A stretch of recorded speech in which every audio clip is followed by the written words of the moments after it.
Oke, assalamualaikum warahmatullahi wabarakatuh. Saya Rasidman, mahasiswa S2 Ilmu Ekonomi. Berdasarkan tugas ujian tengah semester yang telah diberikan oleh ibu dosen terkait tugas mapping artikel ekonomi. Jadi kami juga sudah mereview 3 artikel yang sudah dibagikan masing-masing ini pembagiannya di kelompok A, B, dan C. Di pertama itu saya ini mereview artikel tentang pengaruh investasi dan tenaga kerja serta pengeluaran pemerintah terhadap pertumbuhan ekonomi serta kesempatan kerja.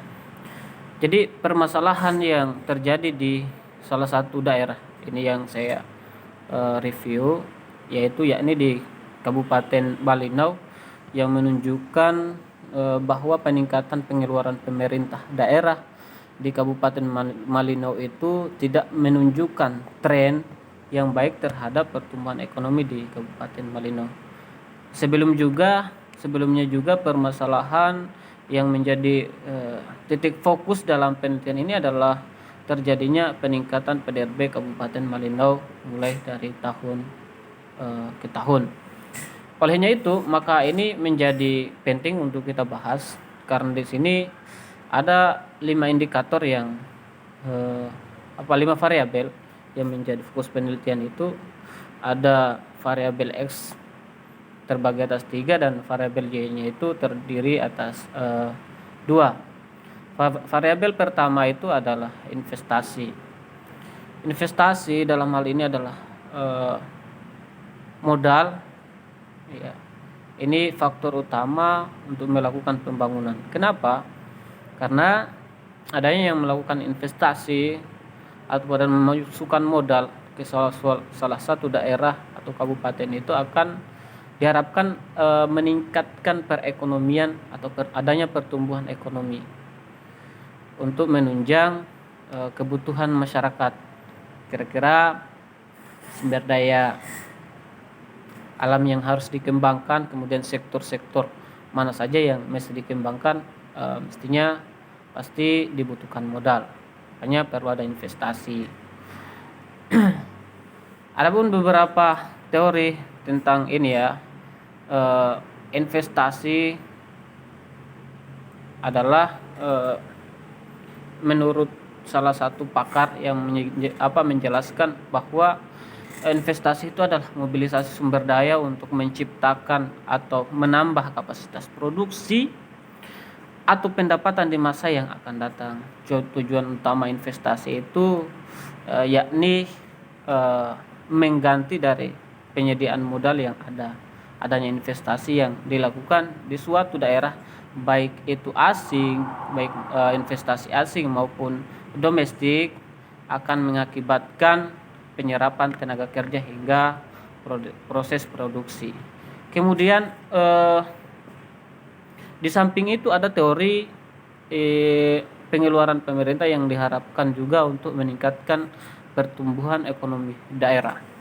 Pengeluaran pemerintah di sini diharapkan untuk bagaimana kebutuhan menjadi prioritas daerah itu harus diutamakan. Salah satu teori yang menjelaskan tentang pengeluaran pemerintah adalah terkait dengan pendapatnya Wibisono ya pada tahun 2012. Dia menjelaskan bahwa pertama teori pengeluaran pemerintah di situ bahwa pertumbuhan ekonomi juga tidak bisa lepas dari peran pengeluaran pemerintah di sektor layanan publik. Pengeluaran pemerintah daerah diukur dari total belanja rutin dan belanja penggunaan yang dialokasikan dalam anggaran daerah. Semakin besar pengeluaran pemerintah daerah yang produktif, maka semakin memperbesar tingkat perekonomian suatu negara. Saya kira bahwa jelas ya, pengeluaran pemerintah ini adalah salah satu tujuannya adalah untuk mengaktifkan kegiatan-kegiatan perekonomian yang produktif Ini mana yang perlu diprioritaskan dan mana yang harus dikesampingkan. Selain itu, indikator X yang ketiga itu terkait dengan adanya pertumbuhan penduduk. Pertumbuhan penduduk ini juga semakin sangat berperan penting untuk pembangunan ekonomi. Di sisi lain juga pertumbuhan penduduk yang banyak juga akan menyebabkan ekonomi kita semakin menurun, disebabkan lapangan pekerjaan yang kurang tersedia, sementara jumlah penduduk kita itu semakin meningkat, gitu ya. Selanjutnya ini kita masuk coba di teorinya, teori pertumbuhan penduduk, bahwa menurut Todaro tahun 2000 itu ya, mengemukakan bahwa pertumbuhan penduduk yang cukup dengan tingkat pendidikan yang tinggi dan memiliki skill akan mampu mendorong laju pertumbuhan ekonomi. Jadi di sini bahwa pertumbuhan ekonomi yang dimaksud adalah pertumbuhan penduduk yang dimaksud adalah bagaimana diarahkan untuk pertumbuhannya itu memiliki pengetahuan, skill, kemampuan, sehingga dengan skill yang dimiliki dan kemampuan itu bisa mendorong pertumbuhan ekonomi dengan cara membuka lapangan pekerjaan, mengelola sumber daya alam kita. Ketika hal itu terjadi, otomatis pertumbuhan ekonominya kita ikut juga meningkat.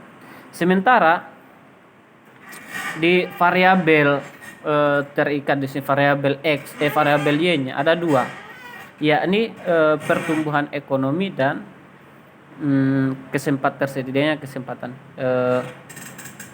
lapangan pekerjaan. Di pertumbuhan ekonomi sendiri yang kita tahu bahwa tolak ukur dinyatakan tumbuhnya perekonomian kita itu salah satunya adanya perubahan per kapita yang meningkat ya. Di sisi lain juga adanya perubahan dalam proses kegiatan ekonomi kita.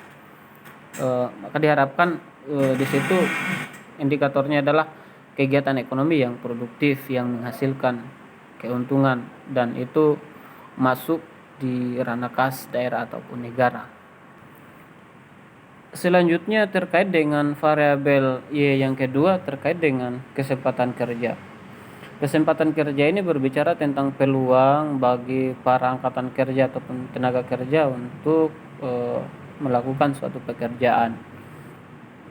Tentunya di dalam kesempatan kerja ini faktor yang akan mendorongnya adalah pertama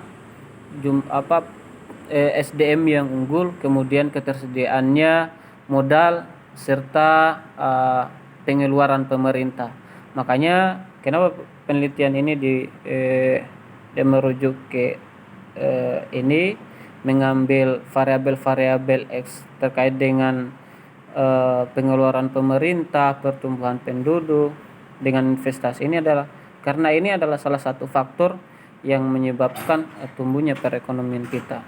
Maka ketika pertumbuhan ekonomi kita tumbuh, maka yakin dan percaya bahwa kesempatan kerja itu akan semakin tersedia. Selanjutnya bahwa di metode analisis yang digunakan dalam penelitian ini adalah analisis jalur ya, melalui uji statistik. Sebagai kesimpulan singkat ya, dalam penelitian ini adalah bahwa pertama, tenaga kerja berpengaruh signifikan terhadap pertumbuhan ekonomi Kabupaten Malinau. Sementara investasi dan pengeluaran pemerintah tidak memiliki pengaruh signifikan terhadap pertumbuhan ekonomi Kabupaten Malinau.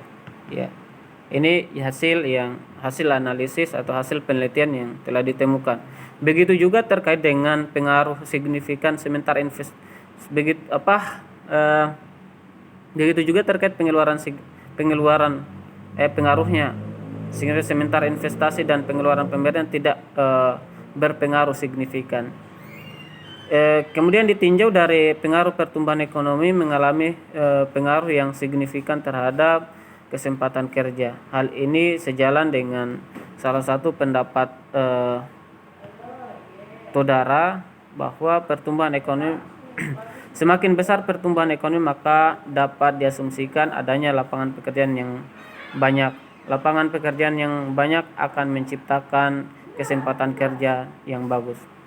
Jadi sebagai kesimpulan tadi bahwa terkait dengan variabel tadi yang signifikan memiliki pengaruh yang signifikan hanya pertumbuhan penduduk, sementara investasi dan pengeluaran pemerintah itu tidak begitu signifikan mempengaruhi pertumbuhan ekonomi. Kenapa? Salah satu faktornya juga di situ karena proses pembangunan tidak diprioritaskan kepada proses pembangunan yang diutamakan. Kemudian lebih dialihkan kepada sektor-sektor yang bukan menjadi program pemerintah, sehingga menyebabkan investasi dan pengeluaran pemerintah itu tidak berperan begitu penting untuk perekonomian kita. Oke ya, yang selanjutnya artikel yang saya review, artikel kelompok B itu terdapat di nomor ketiga, yakni pengaruh inflasi, tingkat suku bunga dan nilai tukar terhadap pertumbuhan ekonomi Indonesia. Jadi masalah yang diteliti pada penelitian ini yakni pertumbuhan ekonomi negara Indonesia pada tahun 1996 sampai dengan tahun 2016 yang diukur dengan inflasi, tingkat suku bunga dan kemudian nilai tukar. Adapun beberapa teori yang menjadi dasar penelitian ini tentang pertama itu adalah teori inflasi yang dikemukakan oleh Putong tahun 2022. Dia menyatakan bahwa inflasi adalah proses kenaikan harga-harga umum secara terus-menerus. Sedangkan kelebihan dari inflasi adalah deflasi, yaitu menurunnya harga.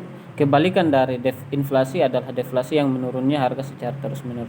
Akibatnya daya beli masyarakat bertambah besar sehingga pada tahap awal barang-barang menjadi langka, akan tetapi pada tahap berikutnya jumlah barang akan semakin banyak karena semakin berkurangnya daya beli masyarakat. Inflasi dapat didorong atau digolongkan ya atau begini ya, inflasi itu dalam pembagiannya terbagi atas 4 ya, 4 golongan atau 4 tingkatan, yakni ada inflasi ringan. Inflasi ringan ini berkisar antara 10% setahun. Kemudian inflasi sedang antara 10 sampai 30% setahun. Inflasi berat antara 30 sampai 100% per tahun. Kemudian terakhir adalah hiperinflasi atau inflasi tak terkendali, terjadi apabila kenaikan harga berada di atas 100%. Ini penelitian ini saya lupa tadi bahwa ini berbicara tentang artikel pengaruh inflasi, tingkat suku bunga dan nilai tukar terhadap pertumbuhan ekonomi Indonesia ya. Selanjutnya teori tingkat suku bunga. Suku bunga adalah harga dari penggunaan uang atau bisa juga dipandang sebagai sewa atau penggunaan uang untuk jangka waktu tertentu, atau harga dari peminjaman uang untuk menggunakan daya beli, meminjam uang untuk digunakan mendaya gunakan daya beli, dan biasanya dinyatakan dalam persen. Kemudian ada teori nilai tukar. Nilai tukar ini didefinisikan sebagai sejumlah uang dari suatu mata uang tertentu yang dapat dipertukarkan dengan satu unit mata uang negara lain. Dalam ekonomi internasional penting diperhatikan tentang konvertibilitas uang ya, yaitu penggunaan mata uang yang dapat dengan mudah ditukarkan dengan mata uang lain yang bisa disebut dengan istilah ICC ya, International Convertible Currency, penentuan nilai tukar ya.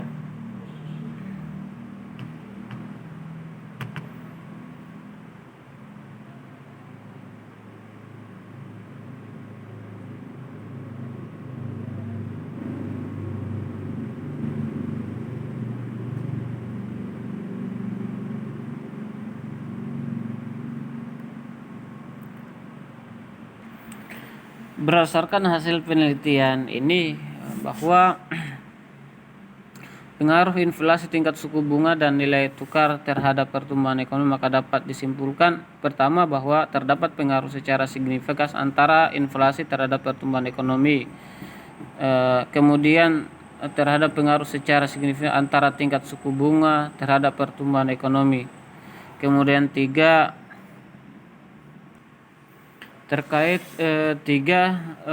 terdapat pengaruh secara signifikan antara nilai tukar terhadap pertumbuhan ekonomi. Kemudian keempat, terdapat pengaruh secara bersama-sama antara inflasi, tingkat suku bunga, dan nilai tukar terhadap pertumbuhan ekonomi. Itu ya hasil dari penelitian yang berbicara tentang pengaruh inflasi, tingkat suku bunga, dan nilai tukar terhadap pertumbuhan ekonomi Indonesia. Ketika kita kaji itu tadi, ternyata ketiga variabel ini dapat meningkatkan pertumbuhan ekonomi. Hanya satu saja terkait dengan nilai tukar di Indonesia tidak begitu signifikan mempengaruhi pertumbuhan ekonomi kita. Selanjutnya artikel ketiga, ya, berbicara tentang perilaku kebijakan fiskal di ASEAN. Beberapa masalah yang diteliti di sini adalah terkait dengan perilaku kebijakan fiskal di ASEAN itu sendiri. Tujuannya adalah untuk bagaimana mengetahui kira-kira perilaku kebijakan fiskal di ASEAN itu seperti apa. Jadi untuk hasilnya sendiri, jadi bagaimana perilaku kebijakan fiskal di ASEAN? Mari kita coba lihat di situ hasilnya, bahwa berdasarkan hasil estimasi yang dilakukan terdapat perbedaan hasil estimasi yang menunjukkan perilaku kebijakan fiskal yang berbeda juga sesuai dengan pendekatan model yang digunakan. Hasil dari permasalahan satu adalah pendekatan pendapatan pemerintah. Perilaku dari kebijakan fiskal secara umum bersifat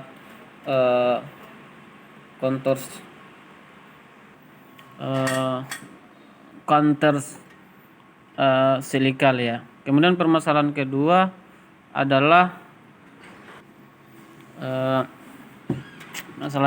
di situ adalah pendekatan terhadap pemerintah pengeluaran perilaku kebijakan fiskal yang teridentifikasi bersifat pro-cyclical.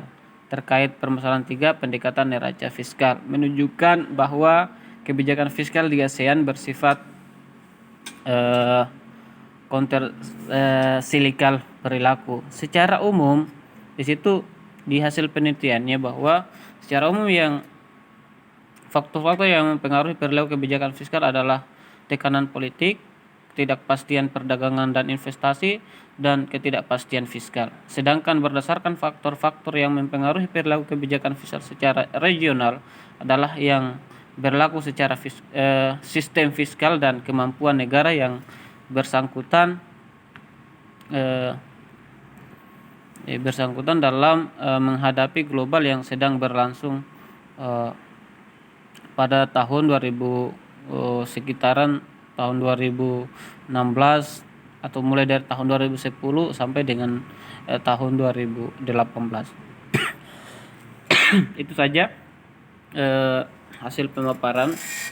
Jadi ada 3 artikel yang coba saya paparkan terkait dengan tugas akhir mata kuliah kami. Semoga juga ini memberikan pemahaman kami, gambaran informasi penting bagi kami untuk terus kami kembangkan, untuk kami ketahui, sehingga kami juga punya dasar untuk bisa melihat bagaimana perkembangan atau pertumbuhan perekonomian kita, kemudian penerapan kebijakan di dalam perekonomian baik itu Indonesia maupun di tataran ASEAN. Saya kira banyak hal yang kami bisa dapatkan melalui review artikel atau review jurnal ini, Kami juga berterima kasih kepada Ibu dosen yang sudah memberikan tugas ini. Saya lihat banyak artikel yang dibagikan sebenarnya tidak hanya untuk mengetahui lebih banyak, maka tidak hanya cukup mereview 3 ini, kesemuanya perlu kita coba review dan kita baca sebagai informasi tambahan kita dalam rangka meningkatkan ekonomi kita di masa yang akan datang. Persaingan kita memang betul bahwa kita sudah masuk di era globalisasi dan industrialisasi dan digitalisasi, maka peran-peran kita adalah bagaimana terus mengupayakan bagaimana perekonomian kita tetap meningkat di tengah persaingan yang terjadi. Saya kira cukup. Mohon maaf atas segala kekurangan di dalam menjelaskan materi ketiga artikel ini, karena kami juga masih membutuhkan bimbingan arahan untuk bagaimana menganalisis berbagai permasalahan yang terjadi terkait dengan pertumbuhan ekonomi, kemudian kebijakan pemerintah kita seperti kebijakan fiskal baik itu di negara Indonesia maupun keseluruhan di ASEAN itu sendiri. Saya kira cukup. Terima kasih. Assalamualaikum warahmatullahi wabarakatuh.